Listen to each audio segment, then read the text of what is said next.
Ashama akkam jirtu warratoota kiyyaan jira galata rabbii isinillee bakka jiraattanii dhugaa dubbachuuf warreen akka amantaa keessanitti amantaaf kultaan osoo waliin qoodiin akka amantaa keessanitti naaf kadhachaa turtan hedduu galatoomaa isiniin jechuu barbaada.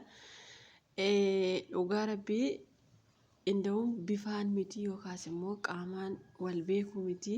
Miidiyaa kanarratti akkuma beektan yeroo tokko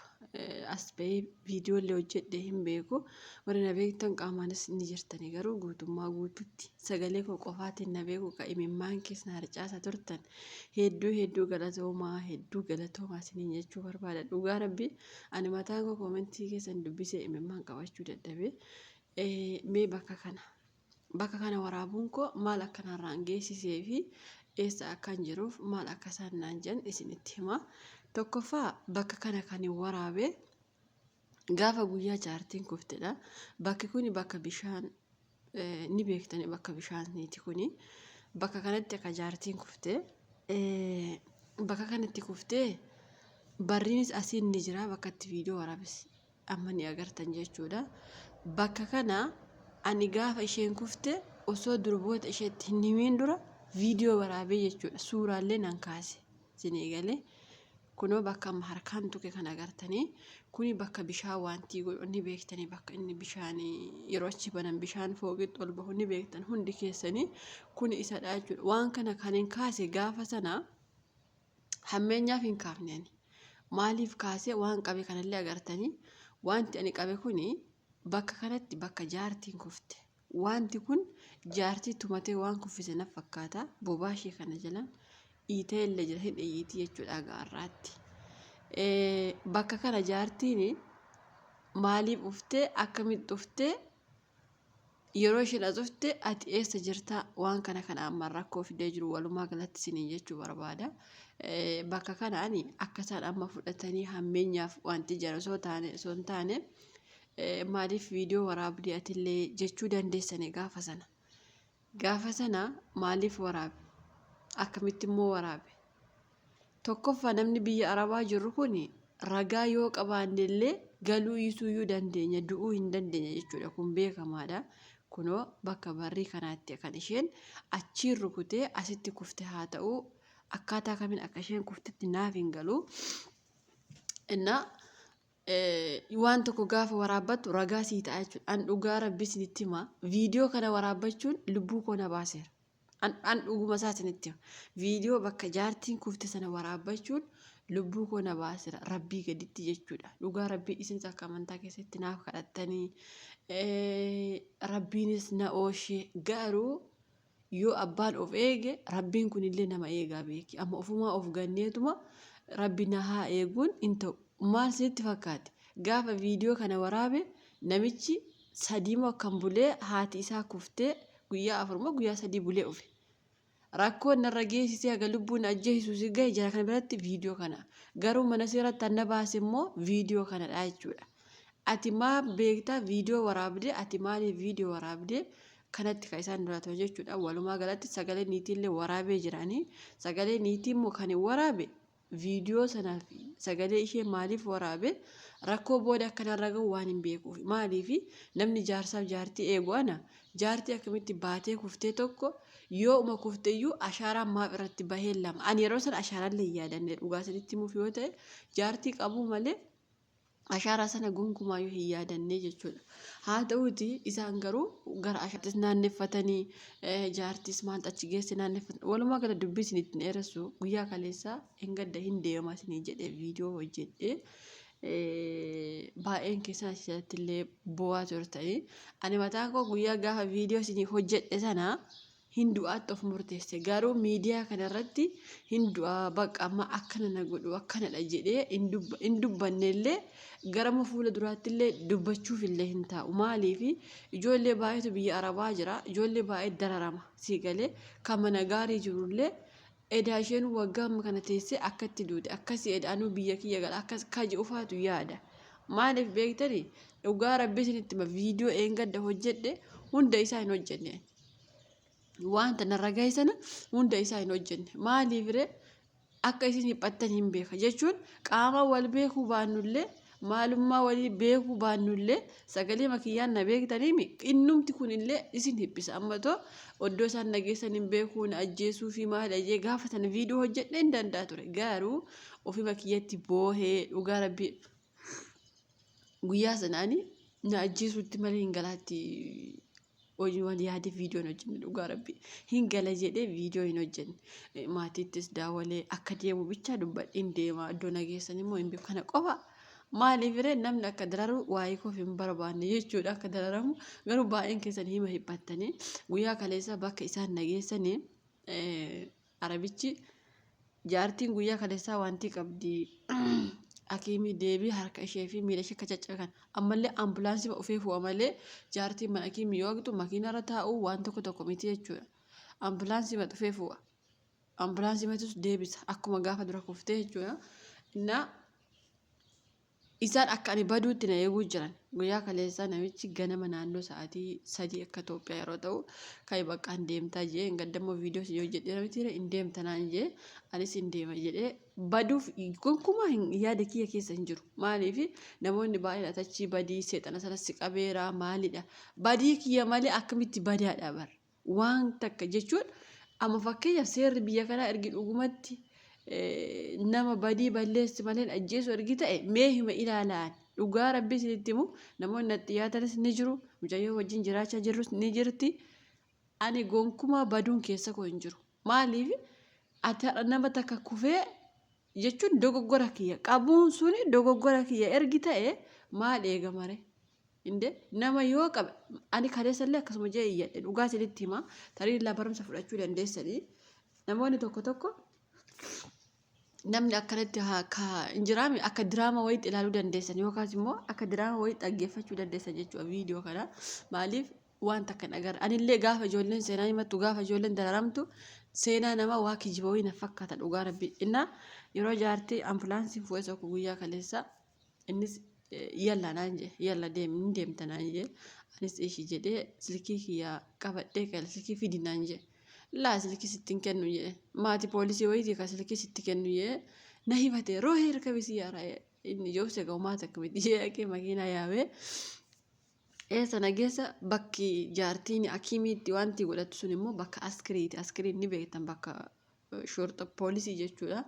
mana warra askiriitti ka isheen mana akiimii askiriitti ka isheen caccabaa ishee wal'aanattu maaliif ilmi ishee achi keessa hojjeta waan ta'eef bakka akiimii biraa hin deemtu innaa jaartiin ambulaansiitti sokkite inni immoo makiina isaatiin na fu'ee sokkee yallaa jechuma ga'e yallaa eenzilinaan jee bu'inaan jee ishii jeen illee paaspoortii ishee fi iqaamaa ishee fidaa jedhaniin paaspoortii kiyya erga hojjetamuu deeme isinuu ni beektan waggaaf deemaa jira yeroo baay'ee aqne jecha turanii iqaamaa isheen hojjenne erga waggaa 3 jedhanii himatanii iqaamaa hin qabdu paaspoortiis hin qabdu jee rabichi yeroo makiina rana buusan jechuudha dhugaa rabbii isinitti man dhugaa rabbii viidiyoon kun namoota hedduuf barumsa jechuun rabbiin kun akkatti lubbuu jechuun hangara fuula duraatti illee jaartiin kun afaan ishee dubbachuu didee yoo waa taatellee haga tokko sammuun koraa argateera dhugaa rabbii jechuun haguma kanaayyuu baga salphatan kan jedhamuuf jechuudha yalla jibi paaspoortii ishee fi iqaamaa ishee fidiiti mana hidhaa haa teessuu jedhanii arabichi duraan anuma hiisifachuuf rakkata anis dhimma deema jedheetuma deeme paaspoortii hin qabdu jee paaspoortii ishee sirreessuufiif ergine waggaa fixee haqqeen abee jedhee iqaamaa ishee immoo hin jiru waggaa 3 jedhee achumarraa arabicha waamee arabitti ni beektan baay'een keessanii mana kana miksirii ka hojjetu mana intala isheeti amma mana jaartii haa ta'u yoo dur mana intala isheeti ishees waamanii waggaa 3 guutuu iqaamaa kaawin hojjechiifne alarraa hojjetti jetnamoo mana keessaa keessanii jennaa jennaan keenyumadha jette keenyumadha garuu iqaamaa hin hojjechiifne paaspoortii isheetu tabalaa isheeraayyuu ifne paaspoortiin ishee hojjetamuuf ergame garuu hin hojjennaafi jette na paaspoortii ishee hin hojjechiifnaafi dogoggorri nu biratti ganaa poolisii ifama gaafatte dhaabatte yaa rabbi kun hojii makeetii jedhee hojjechuun an dhugaa rabbii yeroo tokko ijoolleen baay'een keessan kasoomanaan jiran ni jiranii kasoomanaan hin jiran jechuun kana keessaa rabbiin kun kanummaa namaa dhageessisu hin beekanii ta'inna yaa rabbi kanuma keessaa na baastisu jee yaabadhu ilaameette poolisiitiin haati koo kuftee akka isheen caccabde gibbiuma keessatti bishaan bakka viidiyoo isin waraabe sana keessatti jaartii rabbuma baase malee dhugaa rabbitu bishaan ishee keessa buutettee namni isheen guyyuu hin jiru. Kan jaarsii fi jaarsaaf jaarti eegummoo isheedha. Sarratanya biraa finneerra kan mana qulqulleessu isheen hojii hin qabdu waan ta'eef ifama fi silkiin kiyya gidduutti daawwalama akkuma sin dhageessan nama jinqa. Isheen hojii hin qabdu hojii isheen qabdu jaarsaaf jaartii eeguudhaan nuu gaafatamuu qabdi hidhamuullee qabdi jennaan waggaa meeqa simbira turte jennaan waggaa amma kana jedhanii namni waggaa amma kanaa simbira ture jaartii kana miidhuuf yaada qabdi jettanii yaaltotuma afaan jaartii kana hiikamuu baateeyyuu isin yaada akkasii qabdu jennaan garuu jettee namitti yaada akkasiillee hin qabnu garuummoo hin beekamu waan ta'eef haga jaartii afaan hiikkattu asuma nuuf haa teessu jette yoo ergi keessan ta'e seera qabeessa ergi ta'e iqaamaa ishee fi paaspoortii ishee yoo fiddan malee akkamitti hidhuu dandeenya jedhanii shumatti deebisanii ani kana hunda qas jedheetu ba'aadha innaa obboleessi ishee irraan dubbata abbaa kiyya haa kiyya abbaa koof haa koo haa eegduyyuu malee yeroo jaartiin kuftu akkamitti ishee argaa jedhee yeroo dubbatu jechuun dubbiin jara jalaa babbade haa ta'u rabbumatu waliin haa ta'u maal akka isaan ta'e jechuun ani dhugaa rabbis nitti hima biyya kana keessa ijoollee baay'ee beeka ijoollee baay'eetu illee badii ijoolleen biyya keenya naannooma keenya ijoolleen jirtu ni jirti bakka itti badu abeen miti garuu dhugaa rabbii mee dhugaa kuni dhugaan hin qal'atti malee hin cittu maal ka jedhan kuni dhugaa sana baruuf ta'an jechuun namoonni baay'een amma lubbuu kee jibbitee mucaa keetti hin galtu dafqa kee waggaa amma kanatti rakkate dhugaa rabbii isinitti hima namumti baqa namni arrabsiisan jiru mana kana taa'u kotti maaliif hin galtu mucaa kee jibbitee duu eeggatta ani mee akkamittiin osoo dhugaa dubbachaa jechuun dhugaa irra osoo jiru jaartii kana rukutuu miti an dhugaa rabbii isinitti hima habboo rabbiin kun natti argu dhugaa rabbii jaartii kana rukutuu miti ani ijumaa maatiin hindee akka ijoollee yoo hin gorsaan inda'um nama rukutuu miti jaartii caccabduu duutuu kana miti hiriyyaa uma kiyya durboonni ishee gaafa na loltu rukutuu miti ija kiyya ol kaasisaan ilaalu dhugaa rabbii jechuun gabrummaa biyyaa baane nuti hojjechuuf biyyaa baane sarratanyaadha malee araba reebuuf miti ani kanumaaf jecha mee hin ilaalame akka ta'u rabbiin kun mee akkumatti akka na baasu ilaala jechuutu maaf taa'e na waa'ee paaspoortii waa'ee maalis miti hi'aa nuuf haa teessu jennis akkuma obboleettiin jettee hi'aa haa teessu hin didanii jechuudha yoo paaspoortii fi nama seera qabeessa waan ta'eef yoo paaspoortii ishee fi iqaamaa ishee fiddan bakka wanjalaa sanatti bakka wanjalaatti hidhamti malee akkam akka goonu hin qabnu kuni seeraan nu gaafata isiniin illee waggaa 3 turuun keessan seeraan isin gaafata isaaniitiin jedhanii bakka namittiin baay'ee aarte deebinaan jette makiinaa yaabsanii manatti na deebisanii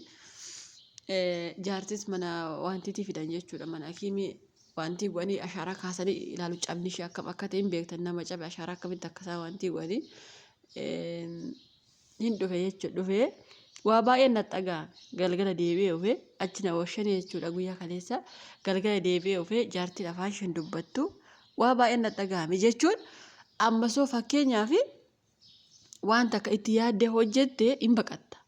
an dhugaa rabbii isiniin jedha baay'een keessan badii ka isin jettan baduu sana ani jibbeen miti beeki yookaas immoo baduu wallaaleen miti garuu akkamumatti an dhugaa rabbi rifaatu an guyyaa sana rifadhee jaartittii kana harka kiyyaan qabe